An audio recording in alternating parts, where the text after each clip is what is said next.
A strange amber-like container was discovered on the beach, with a skeletal hand protruding from inside. When forensic investigators used their instruments to probe deeper, they detected a corpse within. Eerily, the body was perfectly encased by this container. The substance turned out to be a layer of plastic film.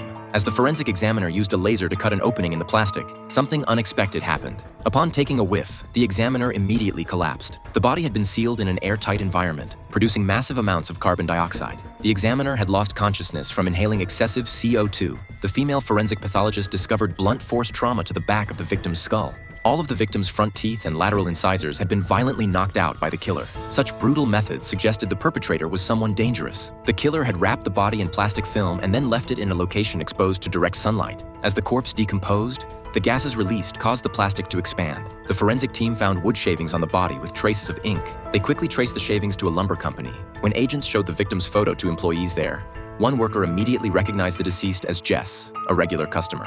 However, upon learning of Jess's death, an employee named Amy burst into tears. She and Jess had been lovers. She suggested the agents investigate Jess's wife, reasoning that if she knew about her husband's affair, she would certainly seek extreme revenge. When agents informed Jess's wife about both his death and his mistress, she remained remarkably calm. The wife already knew Jess had another woman. They were both from previously divorced families, and as long as Jess treated her children well, she was content. She had no reason to kill him. Angela reconstructed the cavity in the victim's skull from the blunt impact. Based on its shape, only a claw hammer fit the requirements. The serrated edges of the hammer's claw perfectly matched the abrasion marks on the bone. The autopsy report revealed that Jess's tissues had been broken down by excessive amounts of protease, amylase, and lipase. The killer's intent was to accelerate the body's decomposition. These substances were specialized cleaning agents used by crime scene cleanup professionals, suggesting the killer likely worked in the same field as Jess. Agents quickly located Jess's apprentice, who was also his stepson. The stepson wanted to become Jess's successor. The agents theorized that perhaps he had learned of Jess's betrayal of his mother and killed his stepfather in response. The boy denied this theory and suggested they investigate Bill, the owner of a rival company. Bill had always had a contentious relationship with Jess and had even taken him to court over trivial matters 6 months earlier.